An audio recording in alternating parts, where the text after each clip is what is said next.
Shalom, Kahalo, Yahweh Shem Yahushua, Hashem HaKakodash, double honors to the elder apostles and elder bishops of GMS, including the elders that came before them that taught us His truth. Shalom and salutations to all the brothers that push in the word and truth and in sincerity, the hopeful elect, Tabernacle of David. I'm the brother Yahshua, back with the WW3 Daily Update. Shalom and salutations to you as well. All right, and we're gonna jump right into this video that just went off. It says 3 hours ago, but I think here it was something different. So anyway, let's just get wars and rumors of war real quick. Oh, let's see.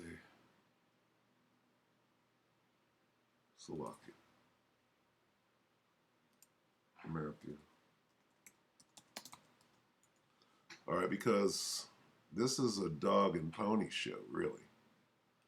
Seems that everybody is against Russia, but that's what you're watching is you're watching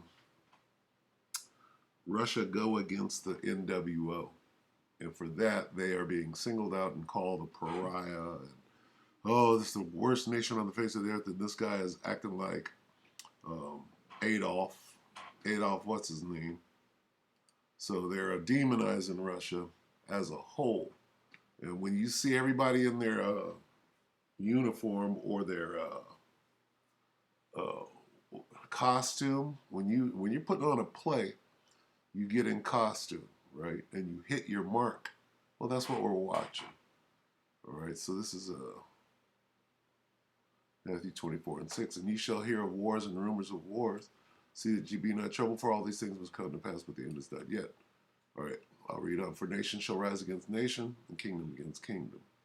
There shall be famines and pestilences and earthquakes in diverse places. Okay, so as a result of this World War III, we can already see the famines.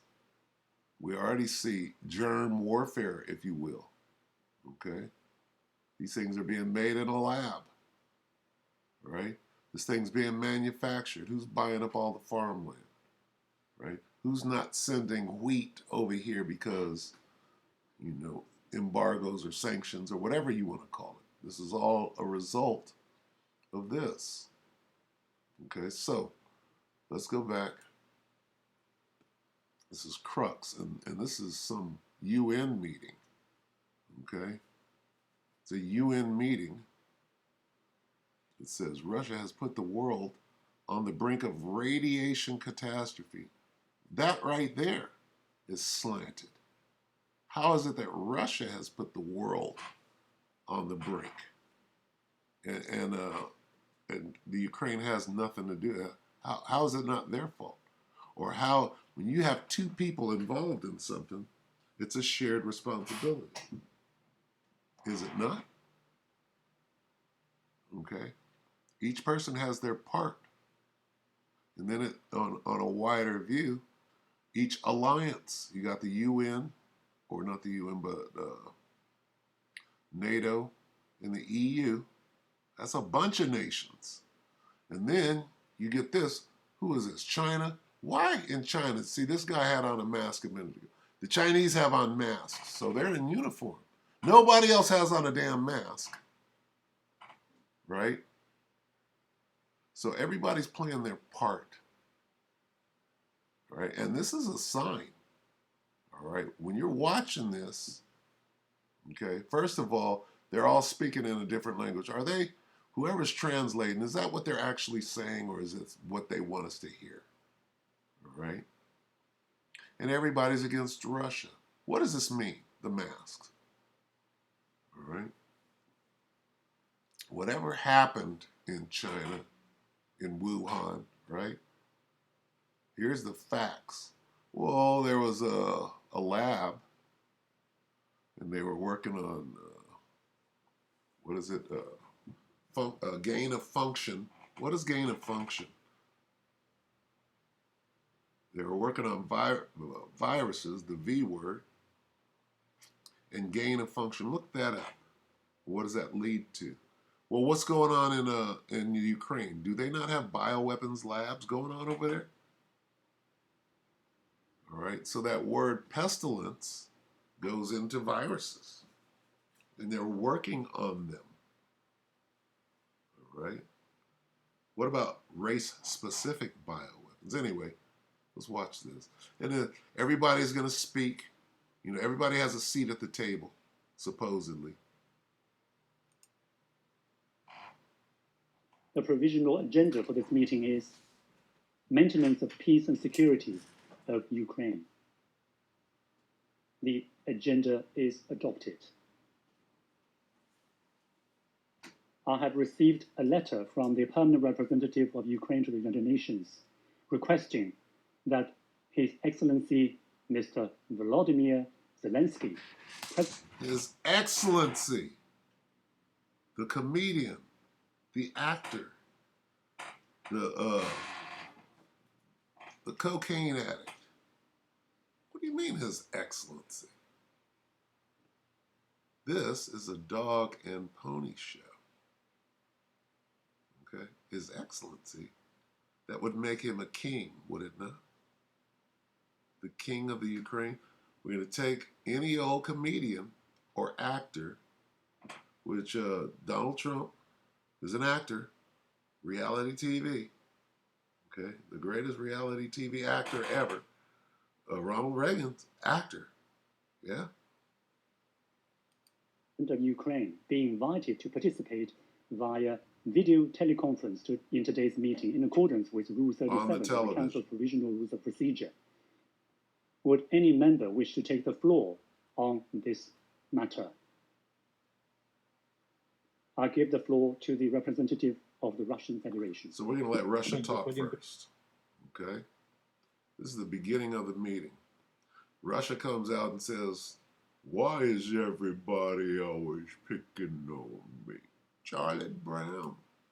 Thank you, Mr. President. Our delegation objects to the virtual participation of the President of Ukraine, Volodymyr Zelensky, in today's... Because it's a dog and pony show. How is this guy? He gets to chime in during the on the television. We object to that. That's bullshit. Federation. Thank you, Mr. President.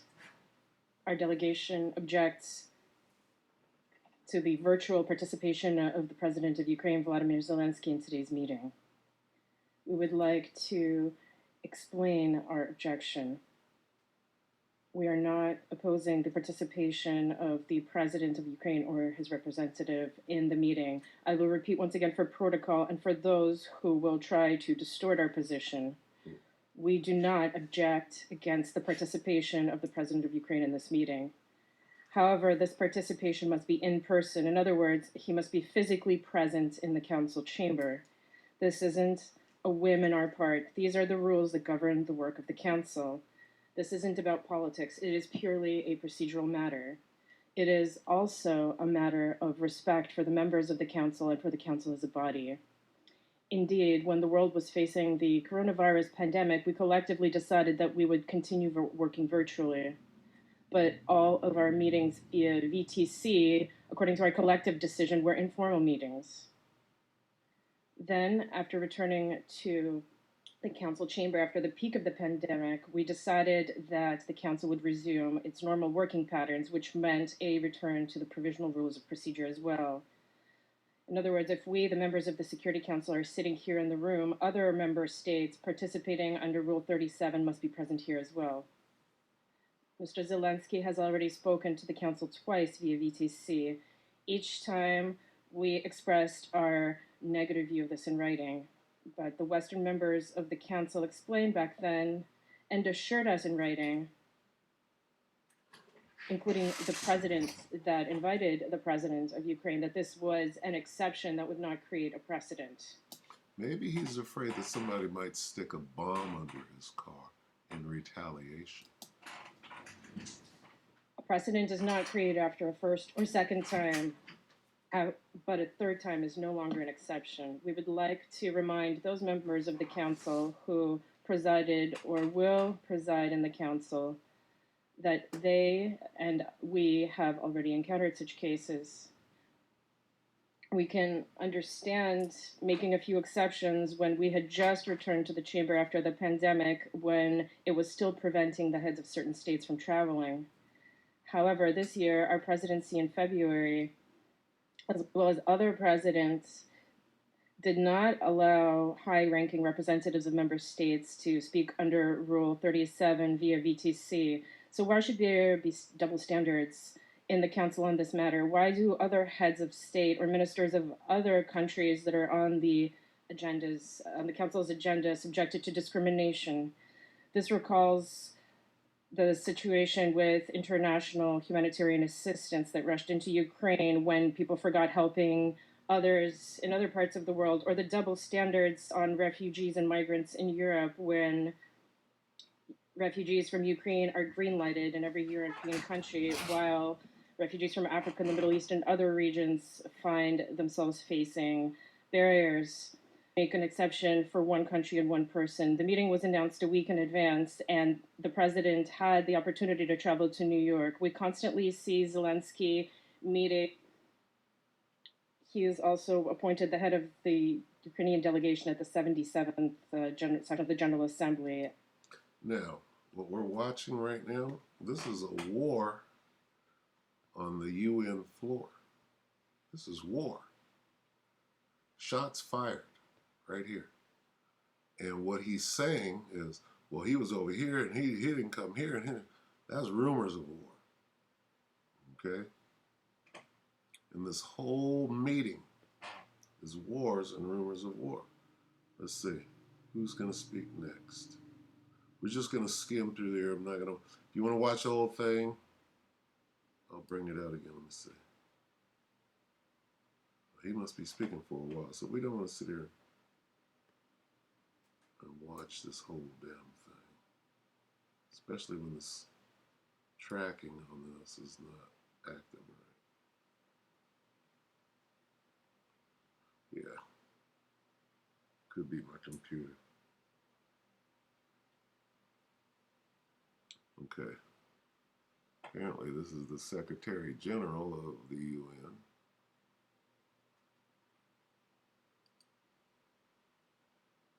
This is going to take too long. Undersecretary. So they're setting up the meeting, and then they got different people. Look, and then this guy comes on anyway. Is this even real? Look at this. He gets to say what he wants to. Where's Vlad? Does Vlad get a spot? Can he come on and rebut at the meeting? There's the U.S. Who is that? Now, where's Sleepy Joe? Shouldn't he be there or on a monitor? What the hell? What's going on? Albania. See how they're all of them right now are doing what? Russia has put the world on the brink of radiation catastrophe. Is that what this meeting is about? So they all take shots at Russia. There's France. Look at this. Look at all the women. UK.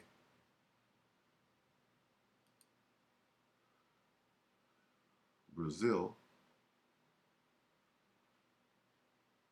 And you know that that's a Spaniard. That's a Hamite right there.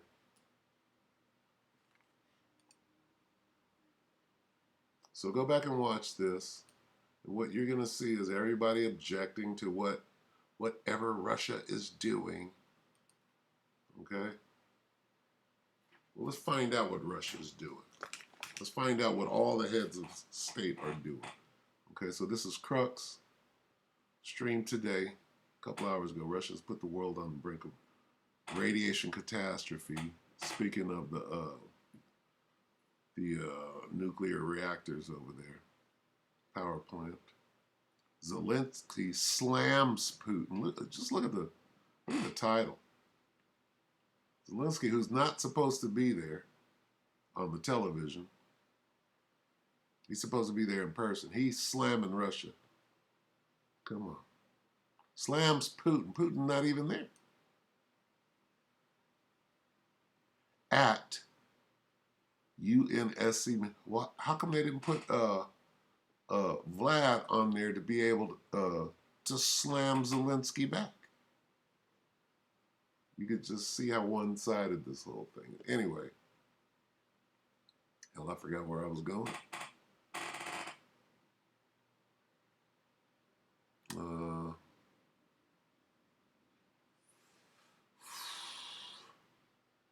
Let's see.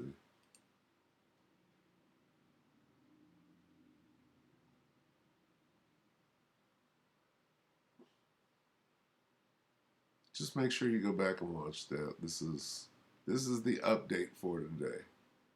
Okay. Now today is that Independence Day, right?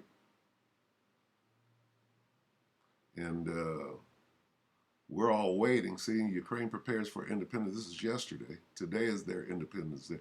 We're waiting to see some retaliation for the daughter of Putin's ally being executed, or yeah.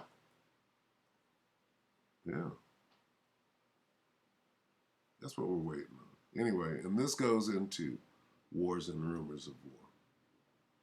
All right, so apparently I don't have a lot to say except for this. Let's say this on the way out.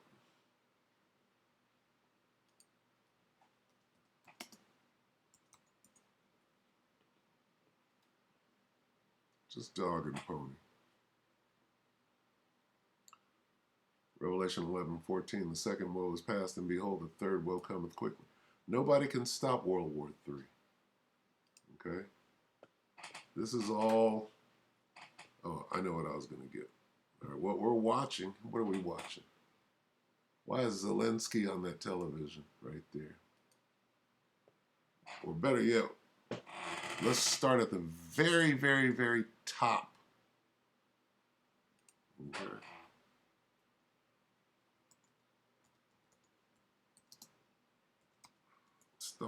Let's start at the very top of existence. Proverbs 21:1. The king, that's Vladimir Putin, that's Volodymyr Zelensky, Joe Biden, Angela Merkel, all the kings of the earth. The king's heart, your heart is your mind. This word heart in the translation from Hebrew in the Old Testament, the Hebrew word lav, which means your mind, is in the hand of the Lord. As the rivers of water, he turneth it whithersoever he will. Down here in the Good News translation, the Lord controls the mind of a king. Mind control. Yahweh, the Most High, is conducting a mind control operation. Alliance, and now they're all coming against him. Russia has put the world on the brink of Korea. What this reads, Russia is tripping. You made an agreement with us, now we got to demonize you like we did Adolf.